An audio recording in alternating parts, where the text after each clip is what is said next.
Y la pregunta, Isidro, gracias por participar, es ¿qué pasó con la justicia hasta acá? ¿Qué ocurrió con la causa, con la denuncia? Que vos siempre me lo has explicado en off, que es muy difícil acreditar o convencer a un fiscal para que le dé entidad a una denuncia de estas características, que son gravísimas. Sí. Pero ocurrió. Ocurrió en su momento. Rocío Gavilán no tenía ningún abogado que la asista y bueno, acudió a mí a través de una organización social y eso. Entonces comenzamos a trabajar con el tema. ¿Por qué? Porque si bien se había tomado la denuncia, no le habían dado el impulso que se merecía en su momento. Marcelo García seguía siendo presidente del Consejo Deliberante y edil, cosa a la que nunca renunció. Tengo entendido que renunció a la presidencia del Consejo, pero siguió siendo concejal y cobró el sueldo y la dieta como concejal. Esto lo digo porque en la audiencia que se realizó el día 26 en Mercedes, adujeron de que hubo toda una confabulación política y la verdad no surge ningún vértice de que hubo una confabulación política. Esto es un político con una causa judicial por un delito común y aberrante.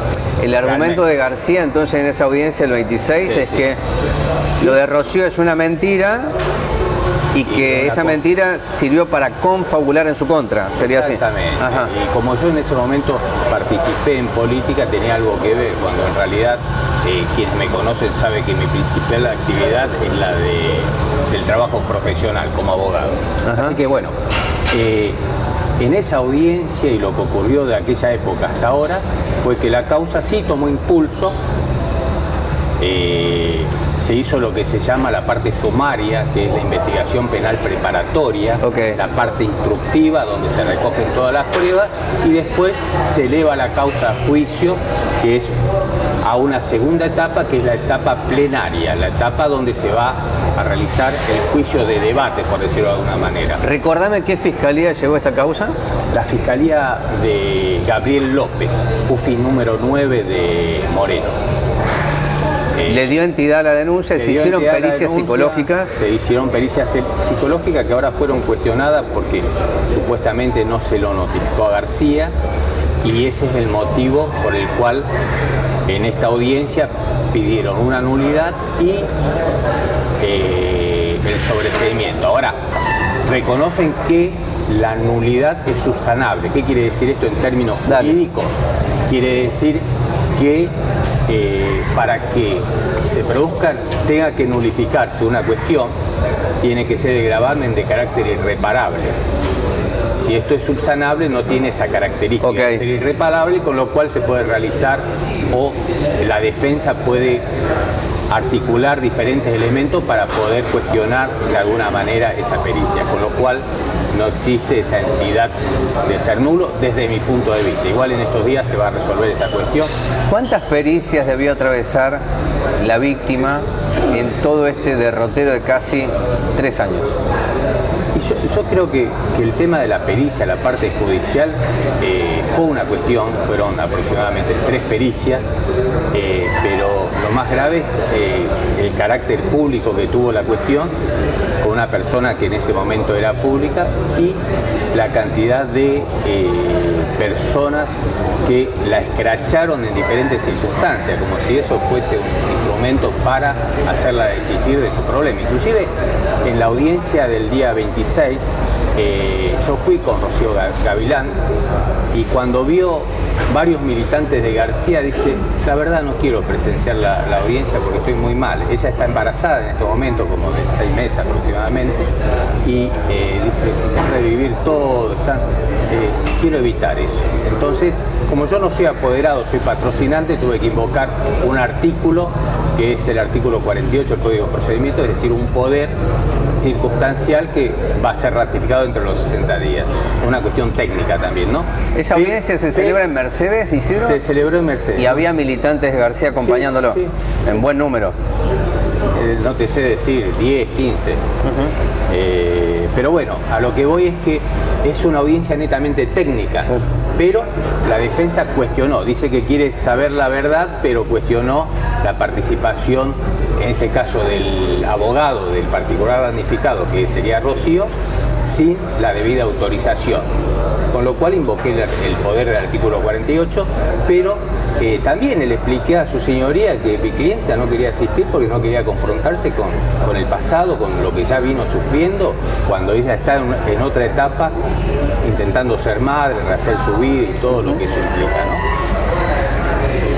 ¿Cuándo se resuelve si hay juicio oral o no? Primera pregunta. Antes de esa te digo, ¿existe la posibilidad de un abreviado? No, porque con la ley de víctimas entenderás la pregunta, ¿no? Porque es muy común ofrecer abreviados. Sí. ¿Sí, no? Sí. Sí, se puede ofrecer, pero en este caso la ley de víctima impediría esa circunstancia, porque lo de Rocío es ir al hueso, ir al juicio oral, que es donde evidentemente es lo que quiere evitar. Por eso hizo el planteo de nulidad y pedido de sobreseimiento, cuando todos los abogados sabemos, por lo menos en la provincia de Buenos Aires, que salvo algunas excepciones puntuales, el espíritu del código es llevar a juicio oral todas las causas, una vez que fueron elevadas.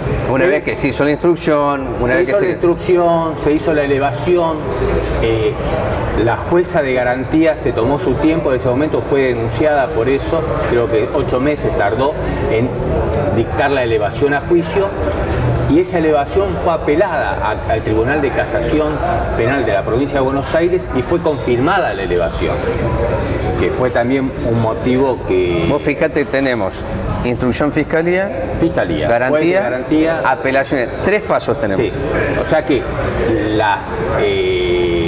tuvo todas las garantías y pudo defenderse de la mejor manera, o sea, a través de profesionales, técnicos, inclusive fueron psicólogos que lo asistieron, varios abogados de renombre que lo asistieron, por lo cual no puede decir que no tuvo defensa. Y aún así, una vez elevado la causa a juicio, que por eso te decía, una vez que llega a la parte plenaria, el objeto es que termine en un juicio oral. Salvo que, como bien decías vos, pueda terminar un juicio abreviado, pero eso lo impediría la ley de víctimas, que antes de tomar una decisión el fiscal respecto de ese punto debe consultárselo a la víctima. También como las cuestiones que tienen que ver con las medidas liberatorias. Rocío siempre quiso justicia desde ya, y quiere un juicio oral. Quiere un juicio oral. Sí. ¿A cuánto estamos de que se confirme eso? Y eso son 5 días. 3 estadios que se cruzaron ya, por eso. Fiscalía, jueza de garantía, apelación. Elevación a juicio. No falta nada. No falta nada. Se tiene que decidir sobre esta audiencia, el planteo que hizo de sobreseimiento, y una vez que se decida eso, va al juicio oral, porque ya imagínate vos que es el 338, que es el artículo que contiene la audiencia que se realizó el día 23, tiene que ver más que nada con las decisiones de las pruebas que se van a llevar al debate. Y eventualmente se pueda hacer un planteo de esta característica que sería procedente, más allá de que le den resolución favorable o no. ¿Está? La única forma de impedir en esta instancia un juicio oral sería que suceda un hecho nuevo.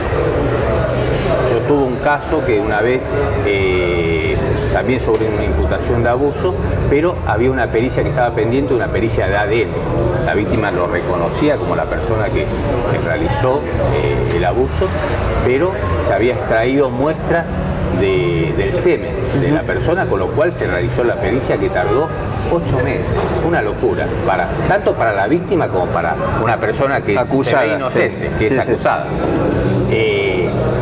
Se elevó la causa a juicio y se realizó una nueva pericia, de la cual obviamente nosotros compartimos, porque mi cliente decía no tener absolutamente nada que ver con el hecho, también dio negativo, y eso generó un hecho nuevo en la parte plenaria, es decir, en la parte del tribunal, lo que motivó el planteo del sobreseimiento en esa instancia, que se lo dieron. En el caso de Rocío Gavilán, en ese momento no existía la ley de víctimas. Bueno, por la eso. Fiscal quería hacerle firmar un juicio abreviado a toda costa, y entonces yo le dije, doctora, el problema acá es, o sea, le quería dar una condena en suspenso. No, primero que mi cliente es inocente. Cuando me fue a ver me dice, yo no le iría a ver si no fuese inocente, por este tipo de hechos. Y en segundo lugar,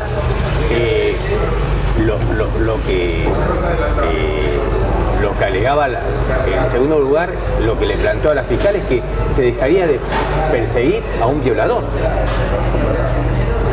O sea, serían dos cosas graves. Gravísimas. La última que te hago, Isidro, vos que tenés acceso al expediente, vos que patrocinás y acompañás a Rocío, ¿qué viste de la defensa de Marcelo García? ¿Es una defensa que tiene sustento para dar una discusión sobre su inocencia en un debate oral?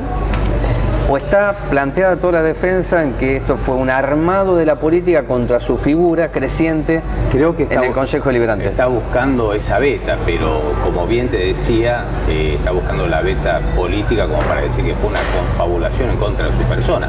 Pero acá, como te explicaba, es un delito común sobre hechos comunes, sobre cuestiones que han sido probadas en su momento en la parte de la instrucción y que han sido elevadas a juicio, con lo cual el argumento de la confabulación política es querer darse una importancia que no lo tiene el hecho, porque el hecho es un hecho de delito común y aberrante, como te decía. O sea, creo que eso lo entendemos todos. También lo entienden la justicia. O sea, una cosa es si tiene que ver con algún hecho de corrupción, donde decir, bueno, puede haber estado matizado con algo de la política, pero yo creo que desde el proceso militar a esta época la justicia es justicia y no hay hechos políticos. O sea, antes del proceso militar, cuando la gente iba presa, mucho tenía que ver porque estaba en contra del proceso, tenía una actividad política, entonces ahí se veían quién eran los abogados que realmente defendían a los políticos y quiénes no, ¿no? Son dos etapas diferentes. Una vez que entramos en la democracia, la justicia comenzó a funcionar a pleno. ¿Podemos estar de acuerdo o no? Pero existe. Existe, obvio que existe. Bueno, cuando hablamos con algunos protagonistas de la política, muchos se olvidaron de esta causa. Porque claro que tenía un tinte político, porque estábamos hablando de quien ejercía la presidencia. Por eso hizo la aclaración que la denuncia de Rocío es antes que Marcelo García sea presidente, ¿no? Y también convocarte y hacer esta nota porque no muchas causas siguen. Y entonces la memoria se tiene que activar. Y no estamos haciendo una nota en contra de nadie, estamos diciendo que es muy difícil que una mujer tenga el coraje, la valentía de denunciar a alguien del poder. Rocío lo hizo y estamos a nada que se confirme la elevación a juicio. Bueno, en esto tengo que decirte algo. Sí, o sea, cuando ella hace la denuncia estaba en soledad. Sí, claro. O sea, tenía una organización que la apoyaba, pero ningún abogado la quiso acompañar hasta que dieron conmigo que también como pasó en su momento con las hermanas Jara, del cual vos fuiste una persona importante que actuaste en defensa de esas chicas, pero simplemente yo lo que puedo hacer es brindar mi trabajo profesional y acompañarla en el asesoramiento jurídico que muchas veces no, más allá de la voluntad, de la intencionalidad, es un elemento fundamental para que se plasme en una realidad jurídica el acompañamiento técnico y el asesoramiento. O sea, pero después el coraje, la valentía, la perseverancia la tuvo siempre Rocío. Fue algo de ella, o sea, porque si en ese momento que no estaba acompañada y nadie la quería ayudar, desistía o aflojaba, mira, hay una cosa que sucedió en ese momento que es importantísimo, porque ella cuando se produce el hecho, ella va al hospital de Moreno, después va al hospital a una clínica de San Miguel, después va al hospital Posada y después va a la clínica Alcorta. Cuando se realizaron los oficios en aquella oportunidad para solicitar los informes de esos ingresos, no apareció ninguna información. O casualidad. Con el tiempo, habiendo transcurrido ya 4 o 5 años de esa cuestión, ahora sí está la información. Toda la información. Toda la información. O sea, una cosa es alguien con poder y otra cosa alguien sin poder. O sea, con lo cual eso te marca que en su momento, por esa simple circunstancia, hay un montón de fallos, el señor García debió estar preso en el proceso. Porque entiendo de que hubo una manipulación del poder en ese momento. Pero bueno, eso no lo receptó la justicia en ese momento, está en libertad y está actuando en su defensa y entiendo de que lo está haciendo correctamente y que no está privado de ninguno de sus derechos de defensista. Con lo cual esto va a concluir en un juicio de debate donde se va a esclarecer la verdad que él dice querer encontrar y bueno, y ahí en base a eso se emitirá una sentencia que puede ser condenatoria o absolutoria. Isidro, gracias por estar aquí. Un placer. Un gusto.